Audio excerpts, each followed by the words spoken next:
Kelly, I can't hear very well today, so you've got to not make sound effects. That was live, by the way. All right, so that's one way to get started. I'm waiting. I expect somebody to be online, but I don't see them on here yet. So I don't know what to do. Do you have your phone?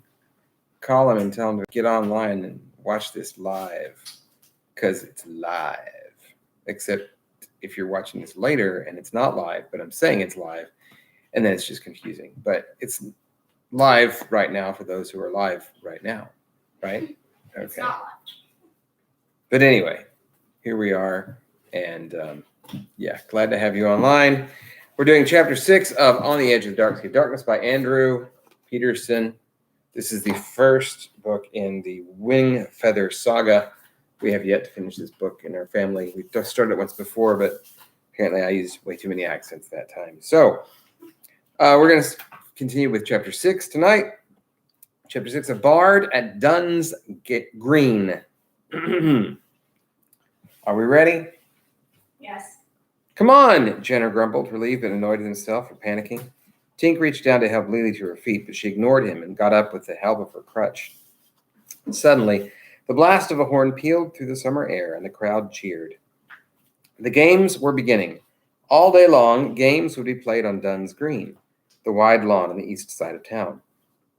Participants and spectators would stay there for most of the afternoon watching sack races, handyball, where I have a footnote. Let me read that to you really quickly. A delightful sport, that is, handyball, which teams try to get the ball into a goal without using their feet in any capacity, even to move. Buffinerous Work, Ready, Set, Tube, A Life in Gamery by Three Forks Screen, Vance Deluxe, or Delu Publishers in 3 of 400. Okay, so they're watching sack races, handyball, zibzee, and wiggle the chicken. Everyone lay on quilts in the soft grass and watched the sports, nibbling treats purchased in town.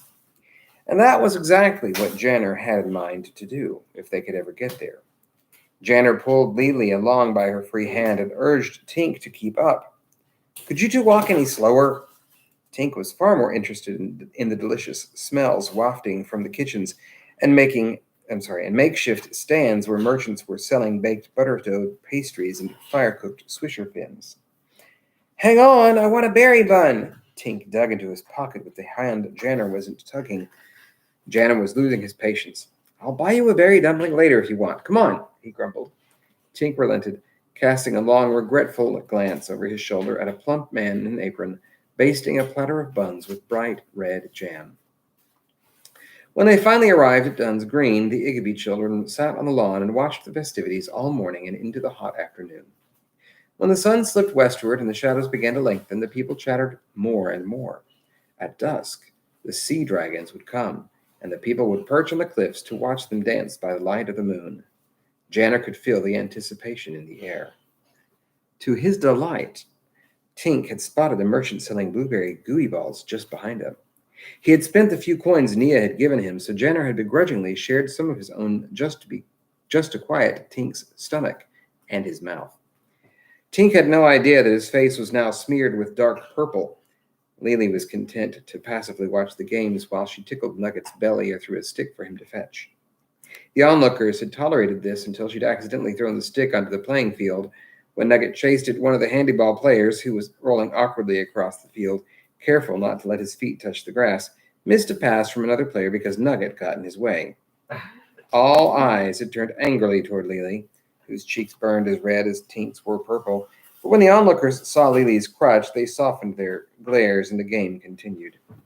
Janner was glad that Lily was too busy scolding Nugget to notice the crowd's pity, or she would have been even more upset. Janner was as excited about all the unfamiliar faces around him as he was about the games. He wondered where all these people had come from, though the attire gave some folks away. The Torboro citizens, for example, all dressed alike. The men wore little black hats, coats with long tails in spite of the summer heat, and pants pulled up to a shocking height. The buckles of their belts sat just a little below their chins. The fashionable women wore frilly dresses with patterns that depicted the noses of various animals. Their black shoes were pointy and oversized, as if their toes were as long as their feet themselves, which made the women lurch forward when they walked. To Janner, it was like watching circus clowns, which he'd only read about, desperately trying not to be funny. Most of them wore white gloves, so when a handyball player scored a goal, the sound of their applause was more like fopping than clapping, and they'd say things like, "Good show," or "Hello, mommy crack a whip," or "Boozy," or "Indeniably fine shot." The long-haired folk from Dugtown weren't so odd in their dress, but their manner was shocking. Men and women alike were loud, and their laughter sounded more like howling. Janner could tell that certain words they used were unacceptable to the Torboro folk standing nearby, but the Dugtowners were oblivious. They growled and guzzled and made such a jolly racket that it was hard not to like them in spite of themselves. Each stranger in Glipwood that day was a reminder to Janner that he had never left the town. They lit up his imagination and filled him with an ache to see the world. But then he would hear Lily giggle or Tink burp and remember again that for now he would have to watch after his sister and brother in this dreadfully quiet little town. Quiet, that is, except on the day the sea dragons came. He resolved to enjoy himself and pushed all unpleasant thoughts out of his mind. Suddenly, a commotion across the field interrupted Janner's thoughts and a handyball game. Onlookers near the opposite goal had turned around trying to make room for something or someone. Excited whispers circulated through the multitude, but Janner couldn't make out what anyone was saying. Voices rose up from the crowd, and even the players, sweating and covered with grass stains and dirt, though their feet were quite clean, stopped and focused on the fuss. Janner and Tink stood up to try and see what was the matter, but there was nothing to see but agitated spectators shuffling out of the way while someone pushed in from behind them. The Fang sentries growled and hissed their irritation at the disturbance. They were charged with keeping the people under control, and something unusual was happening. As much as they hated the screens, they weren't interested in doing any extra work on a hot day like this one. Then the rumor finally reached Janner's ears. A portly woman to his far right gasped and said breathlessly to her portly husband that Armulin the Bard had come unannounced and had been asked to sing by the Honorable Mayor Blagus of Glipwood. And we have another footnote. Blagus's duties as mayor included running the town press, which now printed Commander Norm's various permission forms for tool usage. Being a person obsessed with paperwork and rules of order, this suited Blagus well. He also organized with Glip folk, would prepare meals for the Fangs each week, who would clean the barracks and made formal requests to Commander Norm on behalf of Glip folk who wished to travel to Torboro. Blagus had lost his youngest daughter to the Black Carriage 6 years earlier, and Norm kept him in his employ under the threat of taking his 2 remaining sons as well. Understandably, because of this, the people of Glipwood bore the mayor no ill will. Back to the story. Tink and Janner looked at one another in disbelief. Armulin the Bard was there in Glipwood? Could it be that the very man who claimed to have visited the shining isle of Aniera— again we have a footnote. Many screens doubted that the legendary Isle of Aniera existed at all. It is a sad truth that some people only believe something exists if they can see it with their own eyes. Bandy Impstead, for example, had argued for hours in Shaggy's tavern one evening that there was no such thing as wind for this very reason. His roof was torn off in a storm that very winter. Bandy's mind, however, remained unchanged. It's the same Armulin who wandered the captive lands and sang of the legends of Ariar. Another footnote. The legends of Ariar are a collection of stories about the Maker and the beginnings of things. The greeting of Dwayne and Gladys, the first fellows, for example, is well known in all the lands of Ariar. The legends also include the tragedy of Will and the lost recipe, the deep Holore, that's the healing stones of the Maker buried in the earth, and an early version of the fall of Jurgen. The legends were once contained in old books said to have been written by the Maker himself and given to Dwayne for safekeeping. But the old books, along with the Holore, Will's famous cream of hen soup recipe, and Jurgen's mountains, are lost.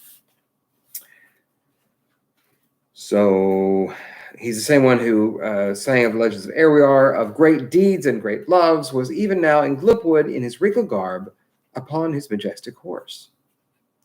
All thoughts of the handyball game vanished. The players were greatly relieved about this fact and stood up moaning and stretching. 2 burly men rolled an empty wagon to the center of the playing field. Mayor Blagus mounted the makeshift platform with a grunt, and it creaked beneath his weight. He'd eaten a few too many sugar butter pastries in his day. He wore dark leggings and a bright red shirt. A gaudy yellow feather spouted out of his hat, and he curled his mustache self-importantly. Blagus held his hands out to silence the audience, then he turned to address the Fangs. With our all-wise and stunningly handsome and powerful and swift soldier's permission, he said, bowing deeply so that his belly touched his knees, we would like to hear a song or two from the bard Armulin. We beseech your lordships this trite pleasure, for which we will give you our eternal thanks and servitude. Speak for yourself, Tink muttered with a sideways glance at the Fangs, whose scaly smirks showed how much they were enjoying the mayor's groveling. One of the Fangs nodded and let out a slithery growl that polluted the air like smoke. We thank you, kind masters, Mayor Blagus cleared his throat. His tone changed abruptly to the regal, inflated voice he had used for many years before the Great War. My dear friends and neighbors, an honor rarely bestowed has risen on us like a warm sun, he announced. Armulin the Bard, tale spinner of the imaginary shining isle of Aniera, has chanced to join us in Glipwood on this fine day. He has accepted my invitation to perform for us. Please welcome this son of Scree to Glipwood by the sea.